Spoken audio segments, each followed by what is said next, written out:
10월의 어느 늦은 오후, 강원도 속초에는 장대비가 쏟아지고 있었습니다. 젖은 아스팔트는 잿빛 담요처럼 하늘을 뒤덮은 무거운 구름을 비추고 있었습니다. 검은색 수입 세단이 빗물에 젖은 바닥 위로 타이어가 스치는 소리를 내며 조용히 도심 속을 미끄러지듯 달렸습니다. 차 안에서 박지우는 이탈리아제 넥타이 매듭을 고치며 창밖을 바라보며 옅은 미소를 지었습니다.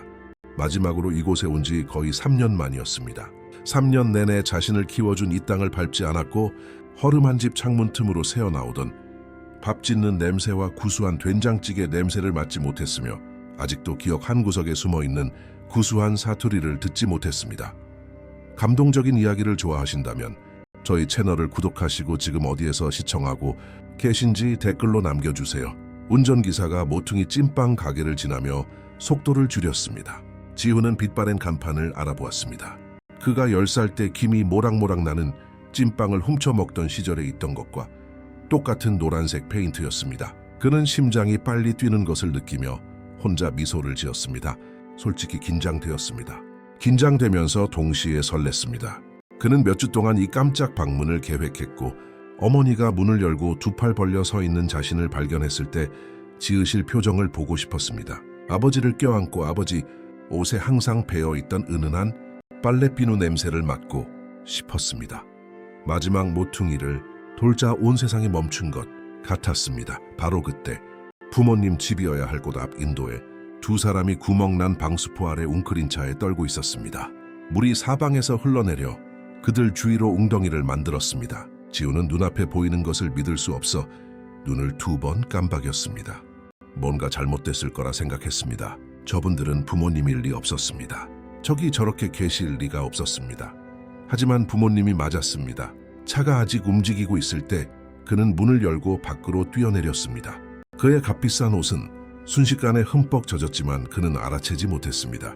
심장이 가슴 밖으로 터져 나올 것처럼 세차게 뛰는 것을 느끼며 인도를 가로질러 달려갔습니다. 아버지, 어머니 여기서 뭐 하시는 거예요? 여자는 천천히 고개를 들었습니다. 백발이 주름진 이마에 달라붙어 있었고 눈은 너무 많이 울어 퀭하고 붉어져 있었습니다. 어머니 김옥순 씨였습니다.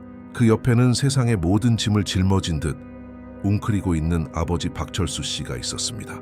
그의 손은 너무 심하게 떨려서 아내를 폭풍으로부터 보호하려 애쓰는 방수포조차 제대로 잡지 못했습니다. 지훈아, 내 아들. 옥순 씨의 목소리는 속삭임처럼 희미했습니다. 네가 돌아왔구나. 당연히 돌아왔죠, 어머니.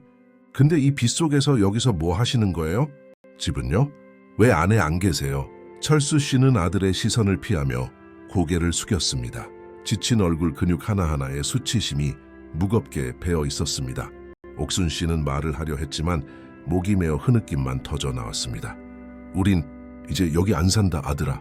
아버지의 목소리는 지훈의 발밑이 무너져 내리는 듯한 깊은 슬픔에 잠겨 힘겹게 흘러나왔습니다. 어떻게 여기서 더 안 살아요? 이 집은 두 분 집이잖아요. 제가 이 집 샀어요. 현금으로 다 냈다고요. 등기부등본도 있고 다 등록되어 있어요. 더 이상 우리 집이 아니라고 하더구나, 아들아. 옥순 씨가 마침내 입을 열었습니다.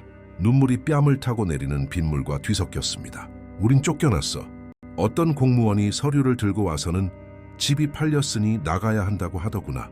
짐 챙길 시간도 제대로 주지 않았어. 지우는 등 뒤의 집을 바라보았습니다. 창문은 낡은 판자로 막혀 있었고 대문은 새롭고 반짝이는 자물쇠로 잠겨 있었습니다. 문에는 작은 표지판이 붙어 있었습니다. 사유지 쿠립 금지. 그는 다리가 후들거리는 것을 느꼈습니다. 말도 안 됐습니다. 어떻게 자신이 번 돈으로 사서 부모님 명의로 해둔 집이 팔릴 수 있단 말입니까? 불가능한 일이었습니다. 뭔가 착오가 있거나 사기를 당한 게 틀림없었습니다.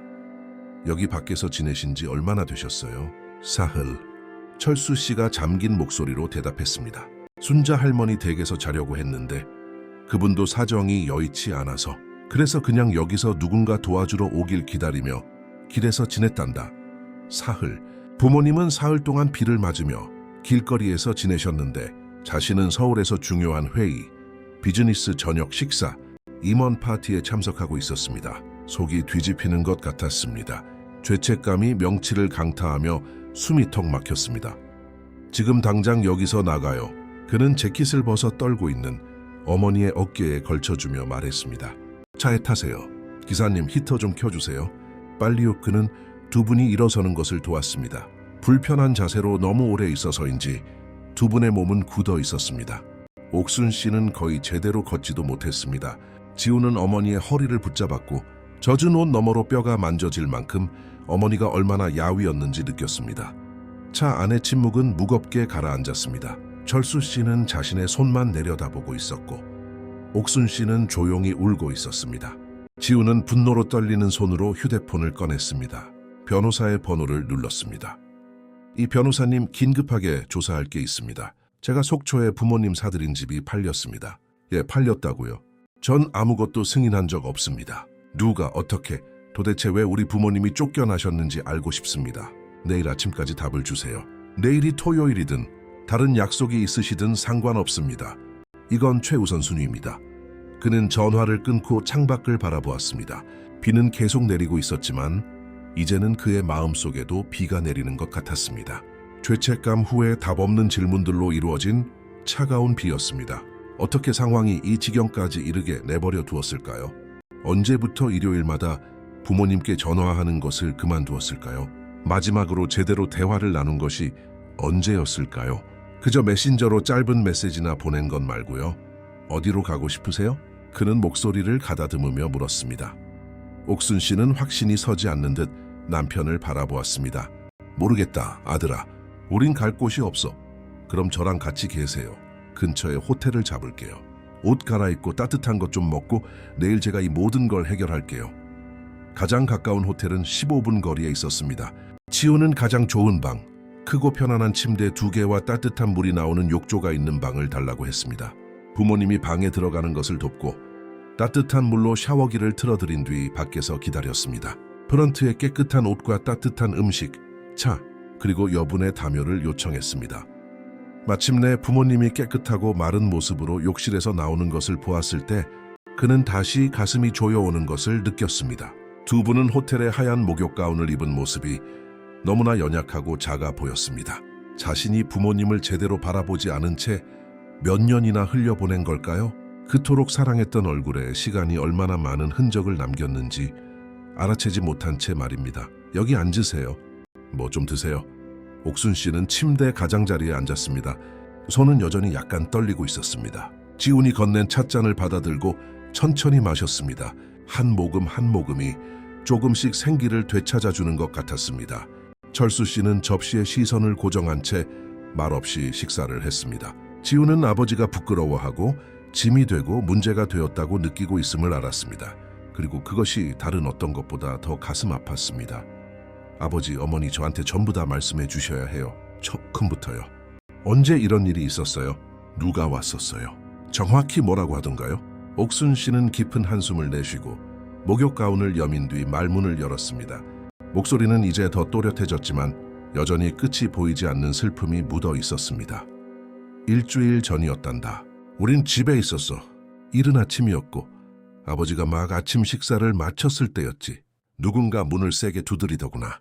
허락을 구하는 게 아니라 들어오겠다고 요구하는 그런 노크였어.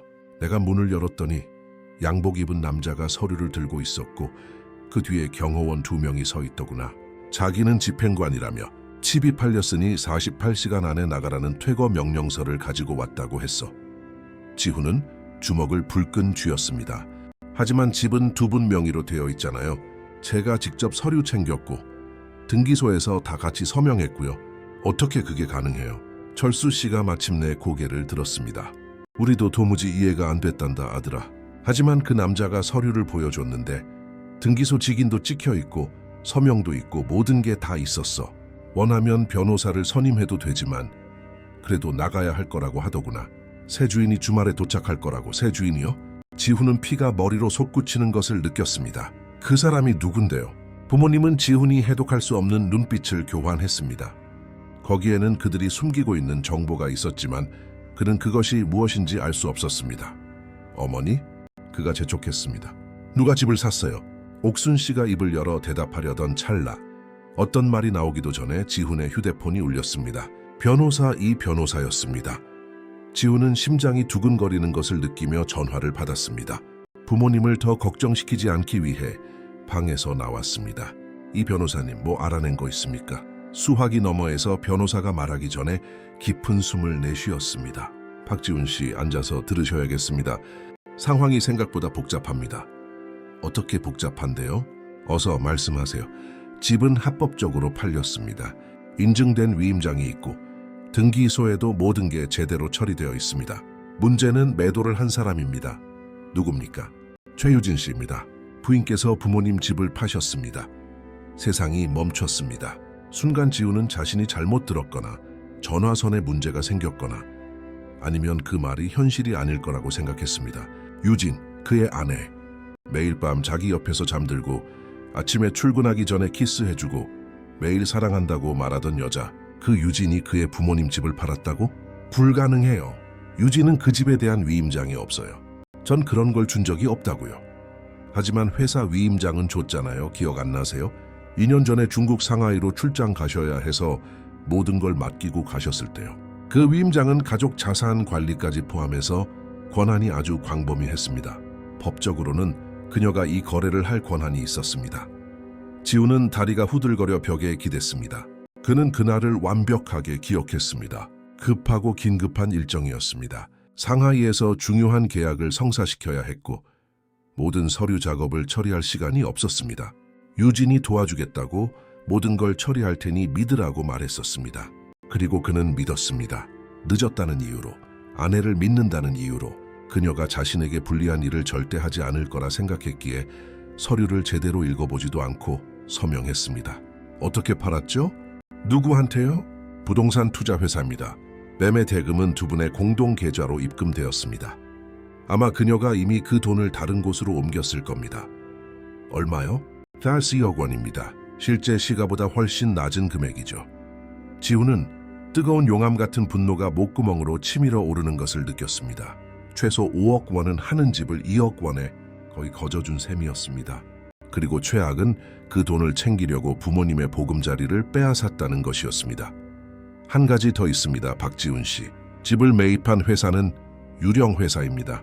임원진을 조사해 보니 그중 한 명이 최유진 씨와 연결되어 있습니다. 그녀 친구의 오빠인데 과거에도 의심스러운 거래에 연루된 적이 있는 사람입니다. 지훈의 피가 차갑게 식었습니다.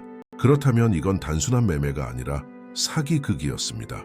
유진이 모든 것을 계획하고 그의 신뢰를 이용하고 돈을 빼돌리기 위해 상황을 조작했으며 심지어 그의 부모님을 집에서 쫓아내기까지 한 것이었습니다. 왜? 이유가 뭐지? 그들이 그렇게 돈이 필요했나? 회사는 잘 돌아가고 있었고 저축해둔 돈도 있었습니다. 전혀 말이 되지 않았습니다. 이 변호사님, 이 매매를 되돌리기 위해 모든 걸 준비해 주세요. 소송이든 수사든 모든 걸 원합니다. 그리고 그게 해결되는 동안 전 부모님을 돌볼 겁니다. 두 분이 하루라도 더 길거리에서 지내시게 할 순 없습니다. 알겠습니다, 박지훈 씨. 바로 착수하겠습니다. 하지만 가능한 한 빨리 최유진 씨와 대면하셔야 합니다. 그녀도 당신이 알게 되었다는 것을 알아야 합니다. 그는 전화를 끊고 호텔 복도에 선 채 이 모든 것을 소화하려 애썼습니다. 어떻게 그렇게 눈이 멀었을까요? 어떻게 뭔가 잘못되었다는 걸 눈치채지 못했을까요? 그가 무시했을 모든 신호들이 떠올랐습니다. 유진이 부모님은 잘 지내시니 걱정할 필요 없다고 말하며 방문을 말리던 때, 옥순 씨가 아들과 통화하려 할 때마다 그가 바쁘다며 전화를 가로채던 그녀. 그의 부모님이 얼마나 시대에 뒤떨어졌는지, 얼마나 다른 세상에 사는지 자신들의 라이프 스타일을 이해하지 못한다는 미묘한 불평들. 그는 부모님을 놀라게 하지 않으려 애써 표정을 감추며 방으로 돌아왔습니다.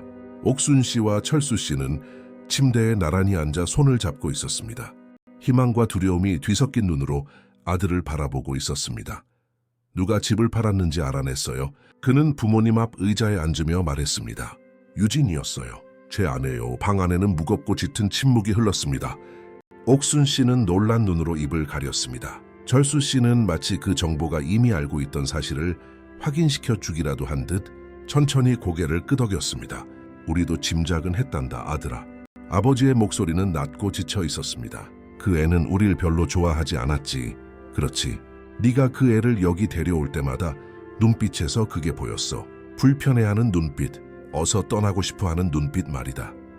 지훈은 목이 메는 것을 느꼈습니다.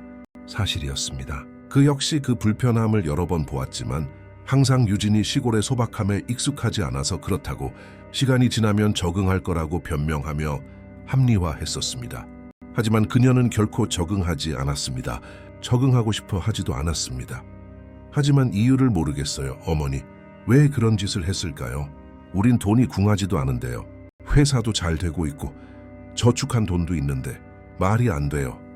옥순 씨는 남편의 손을 꼭 잡았습니다. 아들아, 우린 내 인생에 참견한 적이 없다는 걸 알 거다. 항상 네 선택과 결정을 존중했지. 하지만 차마 너에게 말하지 못한 게 하나 있단다. 뭔데요? 유진이는 전에도 이 집을 팔려고 했었단다. 한 6개월쯤 전에 중개인이랑 같이 여기 나타나서 네가 부동산 가치를 평가해보라고 했다면서 그 돈으로 다른 데 투자할 생각이라고 하더구나. 우린 이상해서 너한테 전화했는데 항상 그 애가 전화를 받으면서 네가 회의 중이라 나중에 설명할 거라고 했지. 그리고 넌 끝내 전화하지 않았어. 지우는 죄책감에 가슴이 짓눌리는 것을 느끼며 두 손으로 얼굴을 감쌌습니다. 부모님이 얼마나 많이 그와 통화하려 했었는데 그는 무시했던 걸까요?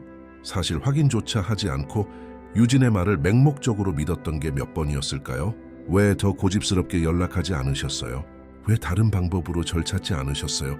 내가 너무 행복해 보였으니까 아들아, 너무 잘 지내는 것 같았거든. 우린 내 인생에 짐이 되고 싶지 않았어. 네 성공을 방해하고 싶지 않았단다. 네가 다시 전화하지 않는 건 정말 바쁘거나 더 중요한 일이 있어서일 거라고 생각했지. 두 분이 가장 중요해요. 언제나 그랬어요. 제가 바보였어요. 일, 돈, 성공에 눈이 멀어버렸던 거예요. 제가 어디서 왔는지, 누가 절 키웠는지, 누가 제게 모든 걸 가르쳐줬는지 잊고 살았어요. 철수 씨는 눈물이 그렁그렁한 눈으로 고개를 들었습니다. 우린 널 한 번도 의심한 적 없단다, 지훈아. 단 한순간도 힘든 날이 계속되고 우리가 쫓겨나고 빗속에서 길거리에 나앉았을 때도 우린 네가 돌아올 거라고, 모든 걸 해결해 줄 거라고, 우리 아들이 정말 변한 게 아니라 잠시 길을 잃었을 뿐이라고 서로에게 말했단다. 아버지의 말은 심장에 비수처럼 꽂혔습니다. 지훈은 의자에서 일어나 두 분을 껴안았습니다. 마침내 뺨 위로 눈물이 흘러내리는 것을 느꼈습니다. 그는 어린 시절 이후로 그렇게 울어본 적이 없었습니다. 부모님 품에 안겨 그가 그들 사이에 두었던 거리감, 받지 않은 전화, 미뤄둔 방문, 잘못된 신뢰, 그리고 결국 아무 가치도 없는 것들을 좇느라 잃어버린 모든 것에 대해 울었습니다. 제가 다 바로잡을게요. 그가 잠긴 목소리로 약속했습니다. 두 분 집도 되찾고 유진이도 고소하고 이번엔 모든 걸 제대로 할게요. 그리고 두 분과 더 많은 시간을 보낼 거예요. 두 분이 키워주신 아들로 다시 돌아올게요. 옥순 씨는 아들의 얼굴을 어루만지며 목욕 가운 소매로 눈물을 닦아주었습니다. 우린 그냥 네가 필요하단다, 아들아. 너 하나면 돼. 집은 다시 지으면 되고 가구도 다시 사면 돼. 하지만 아들은 하나뿐이잖니. 그 여자가 너까지 망치게 두지 마라. 그렇게 두지 않을게요, 어머니. 약속해요. 그들은 한동안 말없이 서로의 존재를 느끼며 껴안고 있었습니다. 밖에서는 비가 그쳤습니다. 하늘이 맑아지기 시작하며 구름 사이로 푸른빛이 보였습니다. 마치 자연조차 최악의 순간은 지났으며 이제 다시 시작할 시간임을 알려주는 것 같았습니다. 지우는 다음 날 아침이 되어서야 유진에게 전화를 걸었습니다. 생각을 정리하고 끓어오르는 분노를 조절할 시간이 필요했습니다. 부모님은 호텔에서 아침 룸서비스를 받고 새로 산 옷을 입으신 채 모든 것이 곧 해결될 거라는 약속을 듣고 쉬고 계셨습니다. 이제 그는 발코니에 서서 천천히 깨어나는 도시를 바라보며 휴대폰을 꽉 쥐고 있었습니다. 마침내 번호를 눌렀을 때 심장이 가슴 밖으로 터져 나올 것처럼 세차게 뛰었습니다. 유진은 세 번째 신호음이 울렸을 때 전화를 받았습니다. 목소리는 여전히 졸린 듯 나른했습니다. 지훈 씨, 자기 어디야? 키스도 안 해주고 너무 일찍 나갔네. 보고 싶어. 그녀의 목소리는 언제나처럼 달콤하고 다정했습니다. 몇 년 전 그를 사로잡았던, 그를 특별하고 중요하게 느끼게 만들었던 그 목소리였습니다. 하지만 지금은 그 목소리가 거짓되고 공허하게 들렸습니다. 왜 이토록 늦게 알아차렸을까요? 나 속초야, 유진. 부모님 댁 뒤 수화기 너머로 잠시 정적이 흘렀습니다. 짧고 거의 감지할 수 없었지만 지우는 눈치챘습니다. 그녀의 숨소리가 미묘하게 변하고 침묵 속에 긴장감이 감도는 것을 느꼈습니다. 아, 놀랐네. 여행 간다고 말 안 했잖아. 거기 별일 없어? 아니, 유진, 하나도 안 괜찮아. 부모님이 길거리에서 비 맞고 주무시는 걸 봤어. 어떻게 된 일인지 설명해 줄 수 있어? 또다시 침묵. 이번에는 더 길고 무거운 침묵이었습니다. 지우는 수화기 너머로 그녀가 계속 연기를 해야 할지 아니면 인정해야 할지 고민하는 소리를 거의 들을 수 있었습니다. 지훈 씨, 내가 다 설명할 수 있어. 하지만 전화로는 안 돼. 서울로 돌아와. 우리 차분하게 얘기하면 내가 우리 둘을 위해서 한 일이라는 거 이해하게 될 거야. 우리를 위해서? 당신이 우리 부모님 집을 팔았잖아, 유진. 노인 두 분을 길거리로 내쫓았다고. 그게 어떻게 우리를 위한 일이 될 수 있어? 그녀의 목소리가 변했습니다. 더 방어적이고 날카로워졌습니다. 당신은 전혀 이해를 못하네, 지훈 씨. 그 집은 짐이 되고 있었어. 부모님은 시도 때도 없이 전화해서는 뭐가 필요하다, 무슨 문제가 생겼다 하면서 그게 우리 성장에, 우리 기회 방해가 됐다고. 무슨 기회, 유진? 무슨 말 하는 거야? 그 집을 산 투자회사는 내 거야, 지훈 씨. 우리 거. 돈을 불리고 더 성장하기 위한 방법이라고. 난 당신을 보호하고 그 짐에서 벗어나게 해주려고 했던 거야. 짐? 지금 우리 부모님을 짐이라고 불렀어요? 그런 뜻이 아니잖아. 하지만 인정해, 지훈 씨. 당신은 그분들 때문에 너무 많은 기회를 놓치고 있었어. 어머니가 아프시다고 출장 몇 번이나 취소했어? 아버지가 뭐 도와달라고 해서 중요한 회의 몇 번이나 놓쳤냐고. 난 당신을 그 모든 것에서 해방시켜 주려던 거야. 지훈은 속에서 메스꺼움이 치밀어 오르는 것을 느꼈습니다. 그것은 해방이 아니었습니다. 순전한 잔인함이었습니다. 배려와 걱정으로 위장한 이기심이었습니다. 어떻게 이렇게 차갑고 계산적인 사람과 결혼했을까요? 지금 진심이야? 부모님을 집에서 쫓아내줘서 고맙다고 해야 한다는 거야? 지훈 씨, 너무 극적이네. 쫓겨난 게 아니라 재배치된 거야. 내가 다른 곳 찾도록 도와주겠다고 제안까지 했다고. 하지만 그분들이 거절했어. 고집 부리면서 문제투성이인 그 낡은 집에 있겠다고 하신 거야. 도움을 제안했다고? 그럼 왜 길거리에서 주무시고 계셨던 건데? 자존심이 강해서 그렇겠지, 지훈 씨. 특히 아버님. 내 돈은 받기 싫다고. 차라리 길에서 죽는 게 낫다고 하시더라. 그리고 어머님은 뭐 항상 나를 며느리 취급도 안 하고 당신한테 과분한 사람처럼 쳐다보셨잖아. 거짓말 마. 우리 부모님은 항상 당신한테 잘해줬어. 당신이 그분들에게 다가가지 않고 항상 그분들을 아랫사람 취급했던 거지. 아랫사람? 말 심하네. 난 그냥 그분들이 다른 시대, 다른 세상 사람이라고 생각했을 뿐이야. 우리의 성공, 우리의 라이프 스타일과는 어울리지 않는 세상. 지훈은 손가락이 하얘질 정도로 휴대폰을 세게 쥐었습니다. 라이프 스타일. 유진에게는 항상 그것이 문제였습니다. 외양, 지위, 그리고 중요한 사람들에게 깊은 인상을 남기는 것. 언제부터 그가 가족보다 그것을 더 중요하게 여기게 되었을까요? 돈은 어딨어, 유진? 퇴후자했어. 고수익 펀드에 넣어놨다고. 1년 안에 2배가 될 거야. 두고 봐.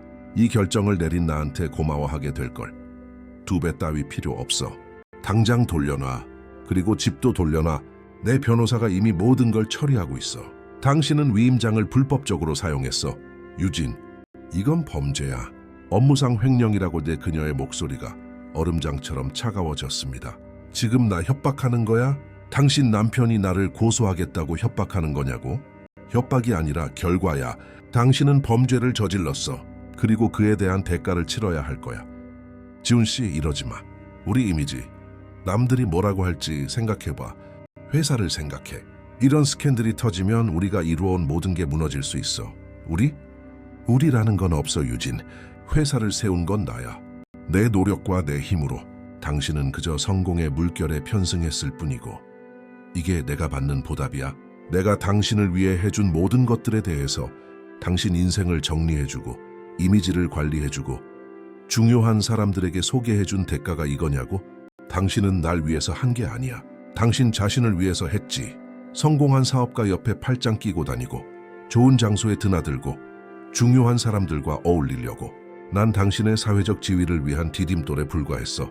수화기 너머에서 유진이 웃었습니다. 유머라고는 찾아볼 수 없는 메마른 웃음이었습니다.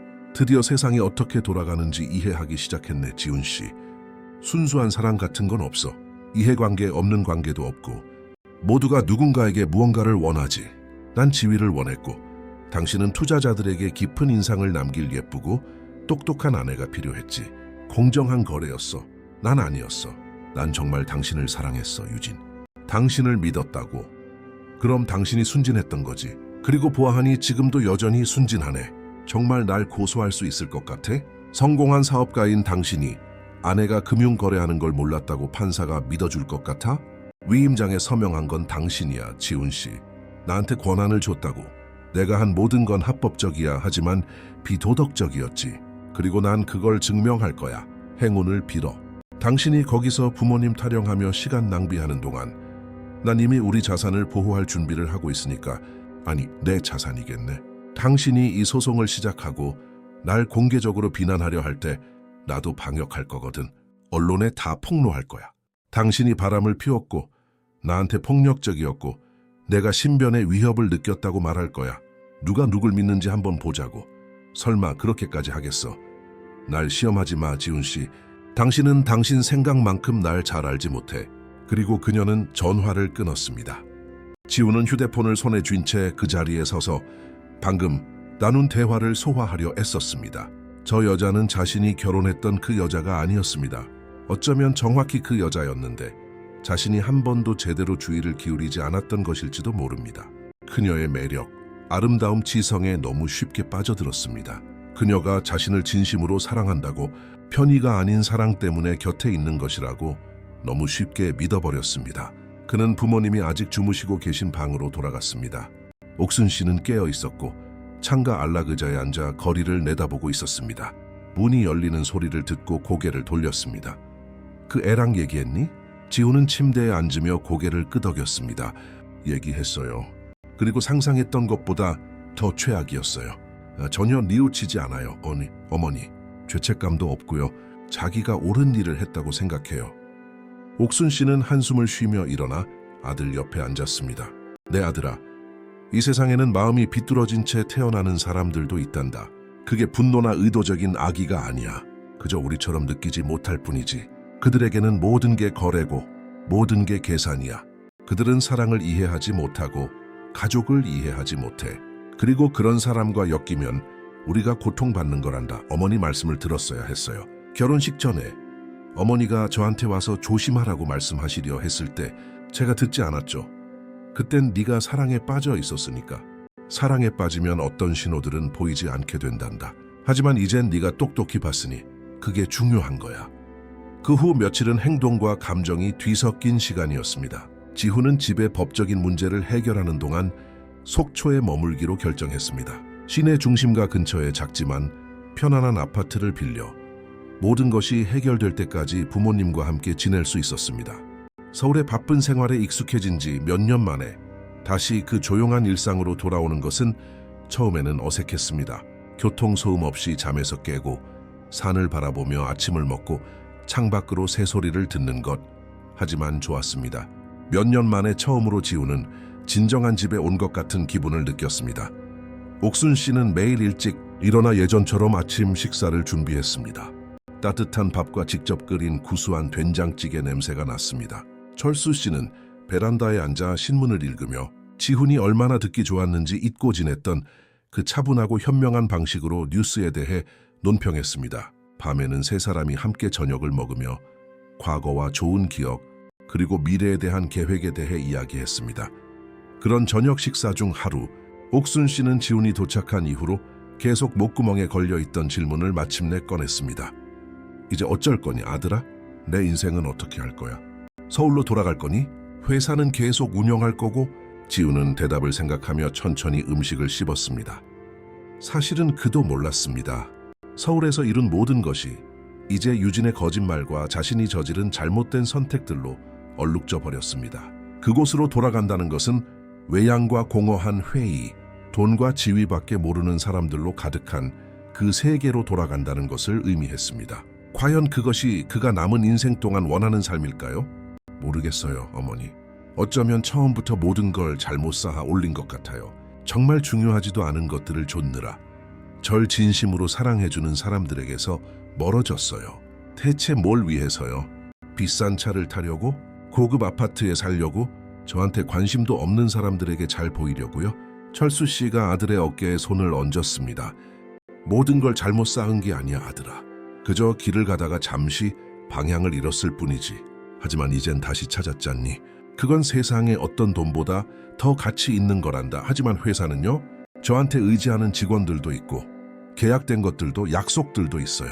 그냥 모든 걸 버릴 수는 없어요. 버릴 필요는 없지. 옥순 씨가 대답했습니다. 하지만 다시 생각은 해봐야지. 너에게 정말 중요한 게 무엇인지 결정해야 한단다. 행복 없는 성공은 성공이 아니야, 아들아. 그저 화려한 감옥일 뿐이지. 지훈은 그 말을 생각하며 잠이 들었습니다. 그리고 다음 날 아침 눈을 떴을 때 그는 이미 결정을 내렸습니다. 이 변호사에게 전화해서 회사 임시 주주총회를 소집해 달라고 요청했습니다. 몇 가지 변화를 주어야 했고 그 변화는 신속하게 이루어져야 했습니다. 사흘 뒤 그는 서울로 돌아왔습니다. 하지만 이번에는 혼자가 아니었습니다. 옥순 씨와 철수 씨도 아들이 그동안 살았던 세상을 궁금해하며 함께 여행길에 나섰습니다. 지훈은 먼저 두 분을 아파트로 모셨습니다. 대리석으로 가득 찬 로비에 들어설 때, 거울과 잔잔한 음악이 흐르는 엘리베이터를 탈 때, 그리고 마침내 도시 전체가 내려다 보이는 거대한 공간에 들어섰을 때 부모님의 눈에 비친 놀라움을 보았습니다. 세상에, 아들아, 옥순 씨가 창밖을 내다보며 속삭였습니다. 너 구름 위에 살았구나. 살았었죠, 어머니. 하지만 이젠 땅에서 너무 멀리 떨어져 사는 게 지겨워진 것 같아요. 회사에서의 회의는 처음부터 긴장감이 감돌았습니다. 유진도 거기에 있었습니다. 테이블 끝에 흠잡을 데 없는 정장을 입고 조금도 뉘우치지 않는 차가운 표정으로 앉아 있었습니다. 다른 주주들은 무슨 일이 벌어지고 있는지 이해하지 못한 채 혼란스러워하며 서로 눈치를 살폈습니다. 지훈은 회의 소집 이유에 대해 절대적인 비밀을 요청했었습니다. 모두 좋은 아침입니다. 지훈이 테이블 상석에 일어서며 말했습니다. 급하게 회의를 소집하게 되어 모두에게 감사드립니다. 제가 드릴 말씀은 중요하며 앞으로 우리 회사의 방향을 바꾸게 될 것입니다. 유진이 팔짱을 끼며 한쪽 눈썹을 치켜 세웠습니다. 꼭 이래야 해, 지훈 씨. 우리끼리 조용히 해결할 순 없었어? 아니, 유진. 이건 여기서 모두 앞에서 말해야 해. 왜냐하면 이건 그들이 나에게 보낸 신뢰에 관한 문제이고 내가 당했던 것처럼 그들도 속아 넘어가게 둘 수는 없으니까. 회의실에 웅성거림이 퍼졌습니다. 지훈은 말을 이어가기 전에 심호흡을 했습니다. 최근 며칠간 저는 제 아내이자 이 회사의 소액 주주인 그녀가 2년 전 제가 준 위임장을 이용해 사기를 저질렀다는 사실을 알게 되었습니다. 그녀는 불법적으로 제 부모님의 집을 팔았고 두 노인을 길거리로 내쫓았으며 그 돈을 유령 회사로 빼돌렸습니다. 뒤이은 침묵은 귀가 먹먹할 정도였습니다. 모든 시선이 유진에게 향했지만 그녀는 마치 그 비난이 자신과 아무 상관없다는 듯 무표정하게 앉아 있었습니다. 말도 안 돼. 그녀가 너무나 차분한 목소리로 말했습니다. 지훈 씨는 지금 힘든 시기를 겪고 있고 감정적으로 불안정한 상태예요. 이 모든 비난은 오해에서 비롯된 거예요. 오해가 아니야, 유진. 나한테 증거가 있어. 서류, 은행 기록, 증언들. 그리고 이미 당신을 상대로 형사 고소를 진행했어. 곧 경찰에서도 연락이 갈 거야. 유진의 차가운 가면이 마침내 깨졌습니다. 그녀의 눈이 분노로 이글거렸습니다. 지금 무슨 짓을 하는지 알고 있어, 지훈? 당신을 방해만 하는 늙은이 2명 때문에 우리가 이룬 모든 걸 망치고 있잖아. 말 조심해. 지훈의 목소리가 낮고 위험하게 깔렸습니다. 지금 내 부모님에 대해 말하는 거야.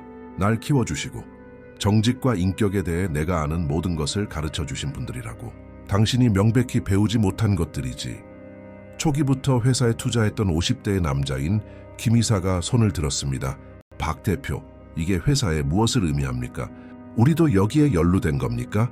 아닙니다, 김 이사님. 이건 저와 유진 사이의 개인적인 문제입니다. 하지만 그녀가 비록 소액이긴 하나 주주인 이상 우리는 결정을 내려야 합니다. 그래서 이 회의를 소집한 겁니다. 저는 그녀의 회사 지분을 매입하고 싶습니다. 그녀가 이 사업에서 완전히 손을 떼길 바랍니다. 유진이 테이블을 손으로 내리쳤습니다. 날 쫓아낼 순 없어. 난 합법적인 주주야. 나한테도 권리가 있다고 넌 있었지. 지훈 옆에 앉아있던 이 변호사가 정정했습니다. 하지만 당신이 사기를 치기 위해 회사와 간접적으로 연결된 자원을 이용했을 때 당신은 주주 계약을 위반한 겁니다. 윤리적 행동에 관한 특정 조항이 있습니다. 박 대표는 당신의 퇴출을 요구할 모든 권리가 있습니다. 유진은 지지를 구하며 다른 주주들을 바라보았지만 모두 시선을 피했습니다. 아무도 자기 가족에게조차 범죄를 저지른 사람과 엮이고 싶어 하지 않았습니다. 평판이 걸린 문제였고 비즈니스 세계에서 평판은 전부였습니다. 저 사람 말을 믿을 거예요. 그녀가 마지막으로 시도했습니다. 근거도 없는 비난 때문에 내가 몇 년간 일군 성과를 내다 버릴 거냐고요? 근거가 없지 않습니다. 김 이사가 단호하게 말했습니다. 그리고 솔직히 말해서 최유진 씨, 난 항상 당신이 너무 야심차다고 생각했소. 이제 보니 그건 단순한 야망이 아니라 인격의 결여였군. 유진은 의자에서 벌떡 일어나 가방을 챙겨 들고 문으로 걸어갔습니다. 나가기 전 그녀는 마지막으로 지훈을 향해 돌아섰습니다. 넌 이걸 후회하게 될 거야. 날 파괴하려는 게 어떤 건지 알게 될 거라고. 난 당신 부모님처럼 약하지 않아. 이렇게 굴욕당하고 가만히 있지 않을 거야. 아무도 당신을 굴욕 주지 않았어, 유진. 당신은 그저 당신 자신의 선택에 대한 결과를 거두고 있을 뿐이야. 그녀는 문을 쾅 닫고 나갔습니다. 지훈은 의자에 다시 앉으며 몇 년 묵은 어깨에 짐이 사라지는 것을 느꼈습니다. 여전히 침묵 속에서 이 모든 것을 소화하고 있는 주주들을 바라보았습니다. 여러분 모두에게 충격적인 일이라는 것을 압니다. 그가 말했습니다. 그리고 회사를 민감한 상황에 빠뜨린 것도 압니다. 하지만 모든 게 괜찮은 척하며 계속할 수는 없었습니다. 그런 짓을 저지를 수 있는 사람과 나란히 일할 수는 없었습니다. 부디 이해해 주시길 바랍니다. 김 이사가 가장 먼저 입을 열었습니다. 우린 이해합니다, 박 대표. 그리고 당신과 함께 할 겁니다. 언제나 그랬듯이 당신은 이 회사의 심장입니다. 당신 없이는 이 중 어느 것도 존재하지 않았을 겁니다. 다른 이들도 고개를 끄덕이며 동의했습니다. 지훈은 거대한 안도감이 가슴을 채우는 것을 느꼈습니다. 그는 혼자가 아니었습니다. 그를 신뢰하고 믿어주는 사람들이 있었습니다. 그리고 이번에는 그는 누구도 실망시키지 않을 것이었습니다. 그날 밤 회사 일을 모두 마친 후 지훈은 부모님을 모시고 서울에서 자신이 자랐던 동네 근처의 소박한 식당으로 저녁 식사를 하러 갔습니다. 유진이 좋아했던 화려한 분자 요리 레스토랑 같은 곳은 가고 싶지 않았습니다. 그는 정성껏 만든 단순한 흰 접시에 담겨 나오는 진짜 음식을 원했습니다. 그 격렬한 회의가 있은 지 2달이 지났습니다. 유진은 회사 지분 매각 서류에 서명했지만 여전히 업무상 횡령 혐의로 형사 재판을 받고 있었습니다. 지훈은 위임장이 불법적이고 악의적으로 사용되었음을 증명하여 법원을 통해 부모님 집 매매를 무효로 되돌렸습니다. 부동산을 매입했던 유령 회사는 소유권을 반환해야 했고 돈도 회수되었습니다. 하지만 집을 되찾는 것은 승리의 절반에 불과했습니다. 진짜 도전은 잃어버린 시간을 되찾고 부모님과 진정하고 깊은 방식으로 다시 연결되는 것이었습니다. 그리고 지훈은 매일 그 일에 전념하고 있었습니다. 그는 모두를 놀라게 할 결정을 내렸습니다. 서울에 계속 살면서 가끔 속초를 방문하는 대신 2곳에서 모두 살기로 결정했습니다. 그는 서울에서 3주간 회사 일을 돌보고 속초에서 일주일을 부모님과 함께 보냈습니다. 피곤한 일이었습니다. 일찍 일어나고 장거리 운전을 하고 끊임없는 이동을 감수해야 했습니다. 하지만 그럴 만한 가치가 있었습니다.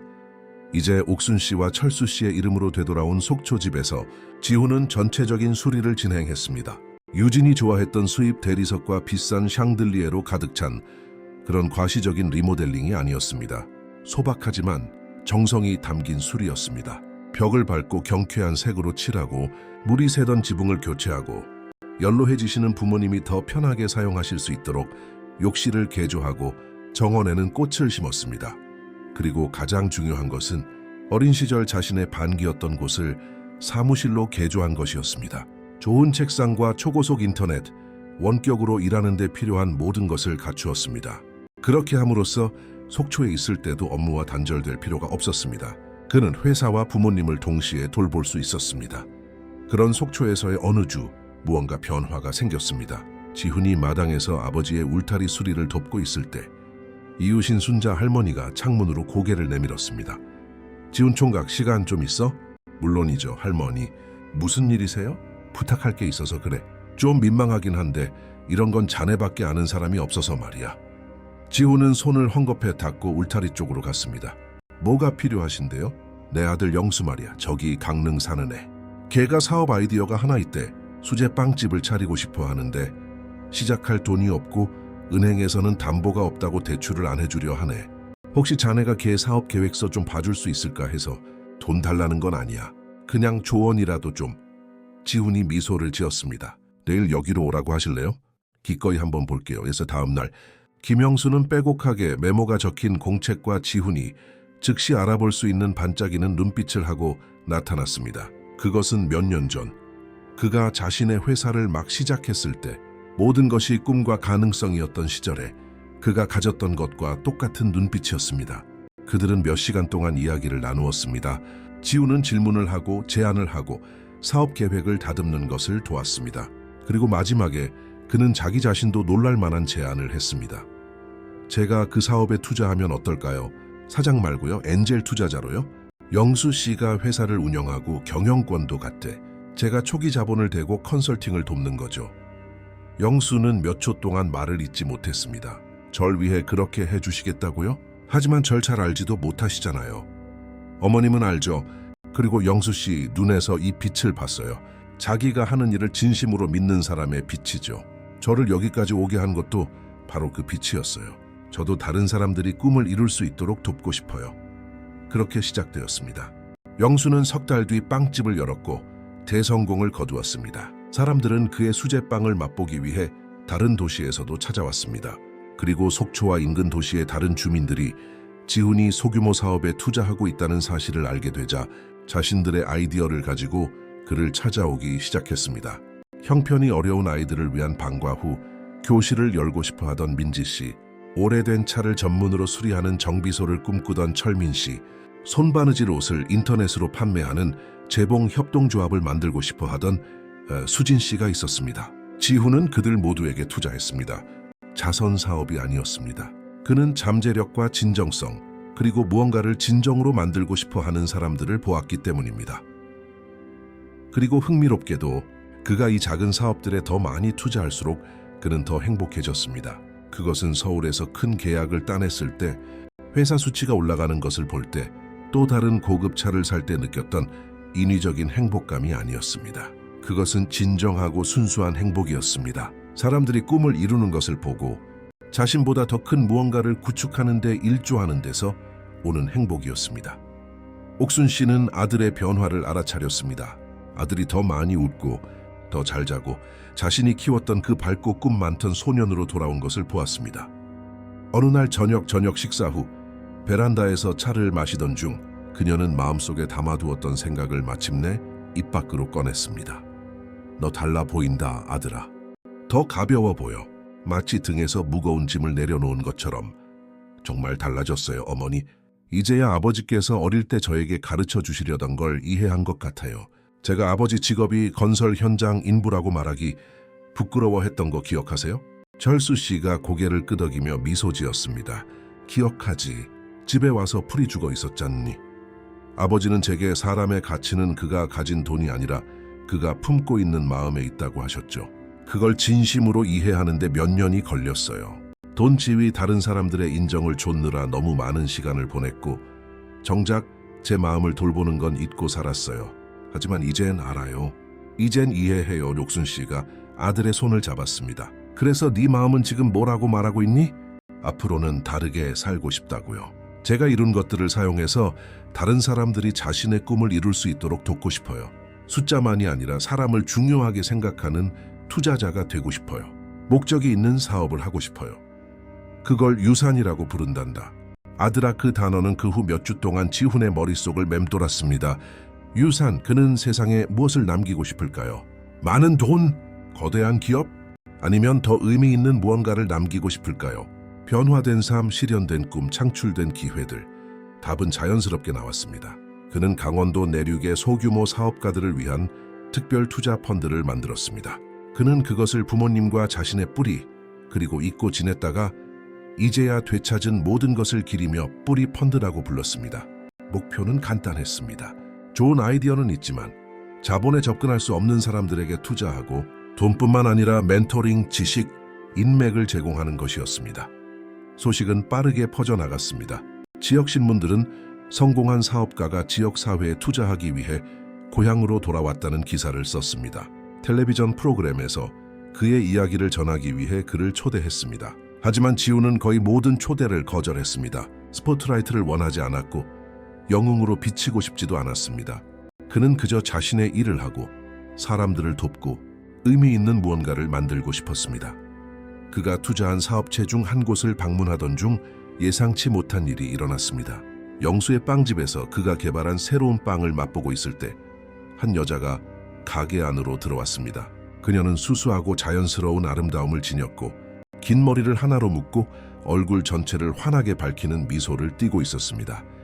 안녕하세요. 그녀가 인사했습니다. 주문한 거 찾으러 왔어요. 영수가 빵으로 가득 찬 큰 상자를 가지러 갔습니다. 서민아 선생님이세요. 그가 지훈에게 설명했습니다. 일하는 학교에 가져가려고 매일 빵을 사가세요. 아이들이 정말 좋아하거든요. 지훈이 손을 내밀었습니다. 박지훈입니다. 반갑습니다. 서민아입니다. 저도 반가워요. 당신이 모두가 이야기하는 그 투자자시죠? 속초를 바꾸고 있다는 그분이요. 지훈은 멋쩍게 웃었습니다. 제가 뭘 바꾸고 있는지는 모르겠네요. 그냥 도우려고 노력하는 것뿐입니다. 돕는 것 자체가 변화를 만드는 거예요. 믿으셔도 돼요. 당신이 돌아온 이후로 동네가 달라졌어요.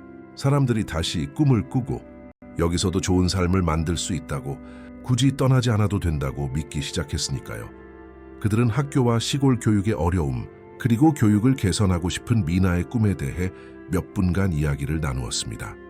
지훈은 그녀의 열정, 아이들에 대해 이야기할 때 그녀의 눈이 빛나는 방식에 깊은 인상을 받았습니다. 그것은 진실하고 현실적이었습니다. 거짓이나 계산된 것은 아무것도 없었습니다. 그저 최선을 다하려는 선한 사람일 뿐이었습니다. 지훈이 빗속에서 부모님을 발견한 지 6개월이 지났습니다. 그의 인생 행로를 완전히 바꿔놓은 6개월이었습니다. 서울의 회사는 계속 잘 운영되었지만 이제는 구조가 달라졌습니다. 지훈은 일상적인 운영을 맡아줄 신뢰할 수 있는 전문 경영인을 고용했고, 그 덕분에 정말 중요한 것, 즉 가족과 의미 있는 프로젝트에 전념할 시간을 확보했습니다. 에브리페온드는 이미 속초 지역의 15개 소규모 사업체에 투자했습니다. 각 사업체는 번창하며 일자리를 창출하고 지역 경제를 활성화시켰습니다. 하지만 지훈을 가장 자랑스럽게 만든 것은 숫자가 아니라 이야기들이었습니다. 방과 후 교실을 연 민지 씨는 이미 50명이 넘는 아이들의 성적 향상과 자신감 회복을 도왔습니다. 정비소를 운영하는 철민 씨는 오래된 자동차 복원 분야의 전문가가 되어 전국 각지에서 고객을 끌어모았습니다. 수진 씨와 재봉사들은 인터넷을 통해 전국의 옷을 판매하고 있었습니다. 그리고 미나가 있었습니다. 영수의 빵집에서 만났던 그 선생님, 그들은 친구가 되었고 그 후 친구 이상의 사이가 되었습니다. 유진과 경험했던 것과는 달랐습니다. 밀고 당기기도, 가면도, 숨겨진 이해관계도 없었습니다.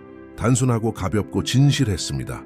미나는 그를 사소한 일로 웃게 만들었고, 빗소리, 갓 내린 커피 향기, 그저 함께 있는 편안한 침묵을 감상하는 법을 가르쳐 주었습니다. 옥순 씨는 미나를 무척 아꼈습니다. 아들을 대하는 그녀의 모습에서 자신이 항상 지훈을 위해 꿈꿔왔던 다정함과 진정성을 보았습니다. 철수 씨는 민에게는 스포트라이트 없이도 빛나는 고유한 빛이 있다고 말했습니다. 아무도 예상하지 못했던 폭로가 일어난 것은 어느 일요일 오후였습니다. 가족들은 속초 집 거실에 모여 있었습니다. 지훈, 그의 부모님 미나, 그리고 이제는 그들의 일상이 된 몇몇 이웃들이 함께했습니다. 그들은 옥순 씨의 생일을 축하하고 있었습니다. 떡과 식혜, 그리고 사람들이 웃고 떠드는 정겨운 소란 속에서였습니다. 그때 누군가 문을 두드렸습니다. 지훈이 문을 열러 갔다가 문 반대편에 서 있는 사람을 보고 그 자리에 얼어붙었습니다. 유진이었습니다. 그녀는 달라져 있었습니다. 더 야위었고 눈 밑에는 다크서클이 짙었으며 늘 하던 완벽한 화장과 명품 옷은 온데간데 없었습니다. 그녀는 평범한 청바지에 흰색 블라우스를 입고 머리는 되는 대로 묶어올린 모습이었습니다. 그리고 지훈이 알던 일에 처음으로 그녀의 눈에는 눈물이 고여 있었습니다. 제가 여기 올 자격이 없다는 거 알아요. 그녀가 떨리는 목소리로 말했습니다. 제가 한 모든 짓을 생각하면 당신이 제 면전에 대고 이 문을 닫아버려도 할 말이 없어요. 하지만 와야만 했어요. 직접 말해야 했어요. 정말 미안하다고 지훈은 그녀의 존재를 받아들이려 애쓰며 침묵을 지켰습니다. 그의 뒤에서 옥순 씨와 철수 씨가 혹시 모를 상황에 대비해 아들을 지키려는 듯 일어섰습니다. 미나는 지훈의 어깨에 손을 얹으며 조용한 지지를 보냈습니다. 유진은 말을 이어가기 전에 마른 침을 삼켰습니다. 지난 몇 달은 제 인생 최악이었어요.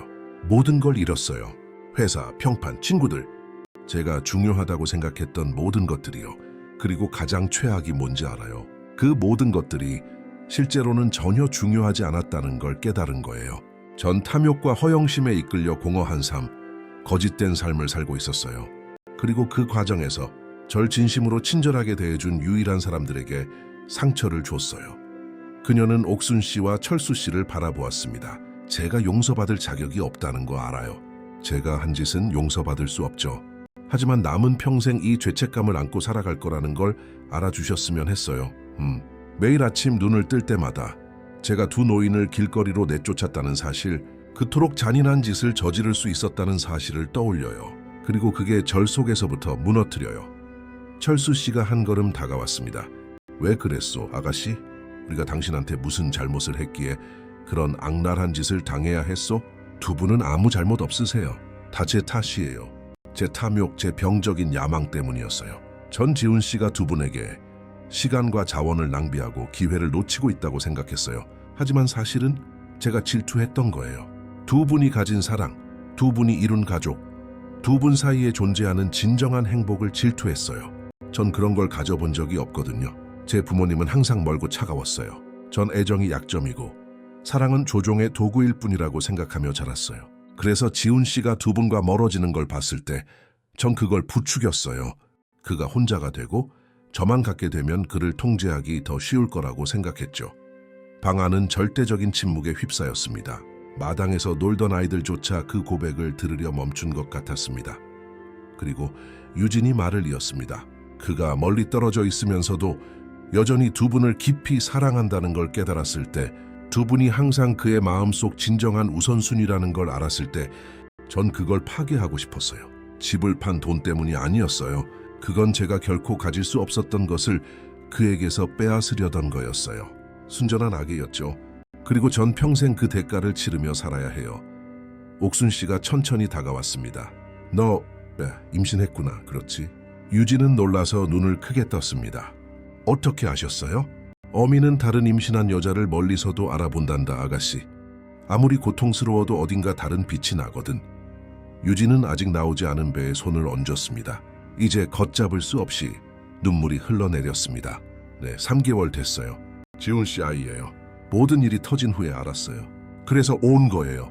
저한테 돌아와 달라고 하려는 게 아니에요. 절대 그럴 일 없을 거란 거 알아요. 하지만 아빠가 될 거라는 건 알아야 할 것 같아서요. 뒤은 침묵은 무거웠습니다. 지훈은 미나를 바라보았고 미나는 그가 옳다고 생각하는 대로 하라는 듯 고개를 끄덕여 주었습니다. 그는 부모님을 바라보았습니다. 부모님은 이미 많은 것을 겪어냈고 삶이 결코 단순하지 않다는 것을 아는 사람, 특유의 조용한 지혜로 그를 바라보고 있었습니다. 들어와. 그가 문을 활짝 열며 말했습니다. 얘기 좀 하자고. 유진은 망설였지만 결국 안으로 들어왔습니다. 옥순 씨가 권하는 의자에 앉았고 철수 씨가 가져다준 물 한 잔을 받아들었습니다. 그리고 그곳, 자신이 그토록 깊은 상처를 입혔던 사람들로 둘러싸인 그 소박한 거실에서 그녀는 모든 것을 털어놓았습니다. 받고 있는 심리치료에 대해, 남은 돈을 모아 지훈의 부모님께 보상금을 지불한 것에 대해, 어떻게 밑바닥부터 삶을 다시 재건하려 노력하고 있는지에 대해 말했습니다. 절 용서해달라고 기대하지 않아요. 그녀가 말을 맺었습니다. 두 분의 삶에 저를 끼워달라고도 기대하지 않아요. 하지만 만약 허락해 주신다면 제 아이가 할아버지, 할머니를 만날 수 있었으면 좋겠어요. 저와는 연락하지 않으셔도 돼요. 이해해요. 하지만 이 아이는 죄가 없어요. 제 잘못과는 아무 상관이 없다고요. 대답한 것은 옥순 씨였습니다. 그 세월에서만 우러나오는 지혜가 담긴 목소리였습니다. 아이는 축복이란다, 아가씨. 어디서 왔든 어떤 상황에서 태어났든 상관없어. 그리고 모든 아이는 가족과 뿌리, 사랑을 누릴 자격이 있지. 네가 정말 변했다면, 진심으로 더 나은 사람이 되려고 노력하고 있다면 우린 기회를 줄 수 있단다. 널 위해서가 아니라 이 아기를 위해서. 지훈은 놀라서 어머니를 바라보았습니다.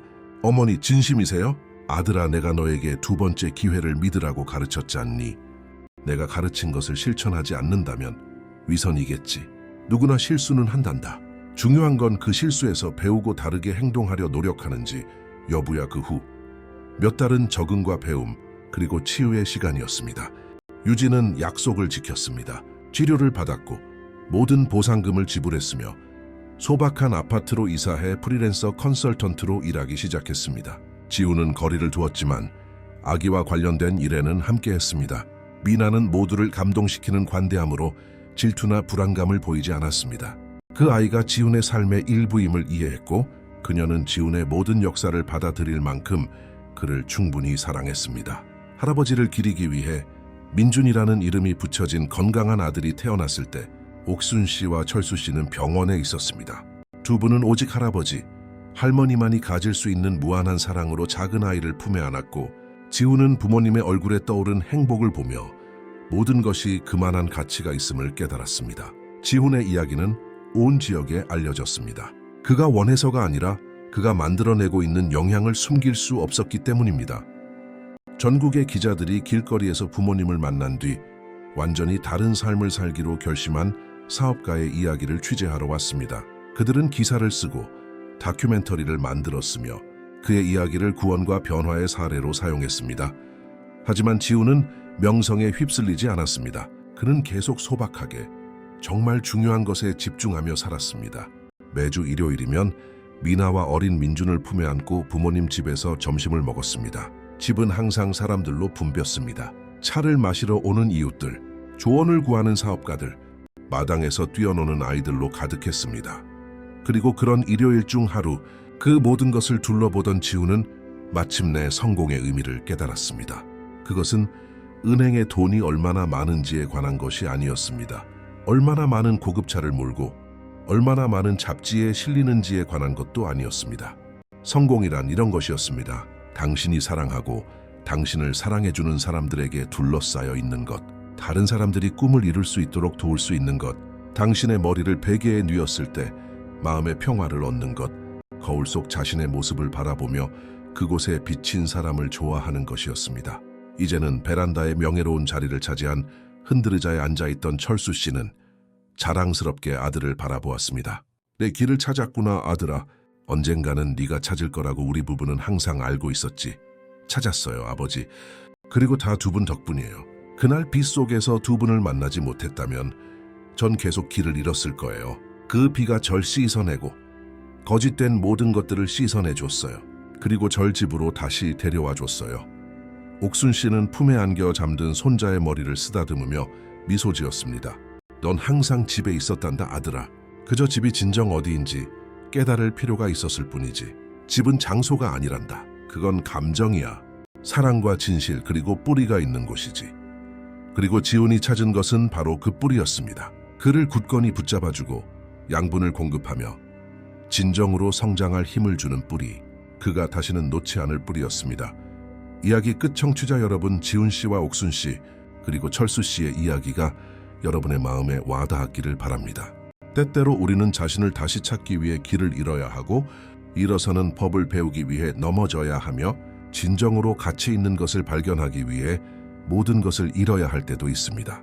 이 이야기가 여러분 자신의 뿌리 그리고 혹시 소홀히 하고 있을지도 모르는 사랑하는 사람들에 대해 다시 생각하게 만들었다면 이 이야기는 그 목적을 다한 것입니다. 이야기의 어떤 부분이 여러분을 가장 감동시켰는지 댓글로 남겨주시고 여러분 자신의 재회와 변화의 경험도 공유해주세요. 여러분을 생각하게 하고 느끼게 하고 사랑과 가족의 힘을 믿게 할 더 많은 이야기를 받아보시려면 채널 구독을 잊지 마세요. 이 이야기가 여러분의 마음을 울렸다면 좋아요를 눌러주시고 다음 이야기를 위해 마음을 준비하세요. 여기서는 매일 여러분의 하루를 바꿀 새로운 이야기가 기다리고 있으니까요. 댓글에서 그리고 다음 이야기에서 여러분을 기다리겠습니다.